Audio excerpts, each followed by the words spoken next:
गुमशुदा पोटली। एक छोटे से गांव में, जहां हर कोई एक दूसरे को जानता था, वहां एक साधु बाबा रहते थे जिनका नाम हरिदास था। वे एक झोपड़ी में अकेले रहते थे और उनकी झोपड़ी के पास एक पुराना लकड़ी का बक्सा रखा हुआ था।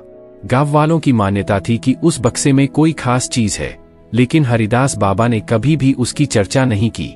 एक दिन गांव में एक अजीब घटना घटी। गांव की एक गरीब महिला राधा अपनी बेटी की बीमारियों के इलाज के लिए पैसे जुटाने की कोशिश कर रही थी। उसने सोचा कि अगर बाबा से मदद मिले तो उसकी बेटी की तबीयत जल्दी ठीक हो सकती है।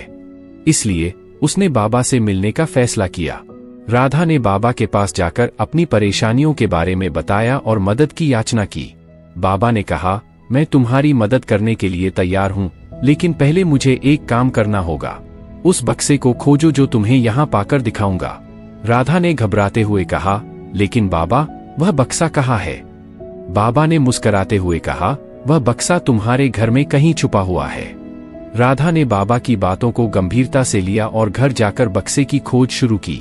कई घंटे की मेहनत के बाद उसने अपने पुराने संदूक में बक्सा ढूंढ निकाला। यह वही बक्सा था जो बाबा ने उसे दिखाने के लिए कहा था। उसने बक्सा खोला और उसमें एक पुराना खत पाया। खत को पढ़ने पर पता चला कि बाबा के पूर्वजों ने यह बक्सा उन लोगों के लिए छोड़ा था जो सच्चे दिल से मदद मांगते हैं।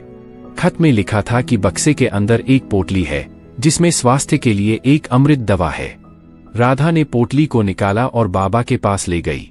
बाबा ने पोटली को देखकर कहा, यह वही दवा है जिसे मैं तुम्हारी बेटी के इलाज के लिए उपयोग कर सकता हूँ। राधा ने खुशी से कहा, धन्यवाद बाबा, आप ही मेरे लिए एक आशा की किरण हैं।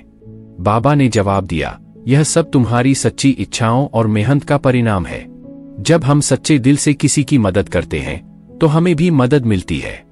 राधा की बेटी की तबीयत जल्दी ठीक हो गई और गांव में सबने बाबा की महिमा की। बाबा ने राधा को सिखाया कि सच्ची इच्छा और ईमानदारी से की गई मदद हमेशा फलदायी होती है। मोरल: सच्चे दिल से की गई मदद और ईमानदारी से किए गए प्रयास हमेशा एक सकारात्मक परिणाम लाते हैं। जब हम अपनी पूरी ईमानदारी और मेहनत से किसी की सहायता करते हैं तो जीवन में अच्छाई और मदद खुद ब खुद हमारे पास आती है।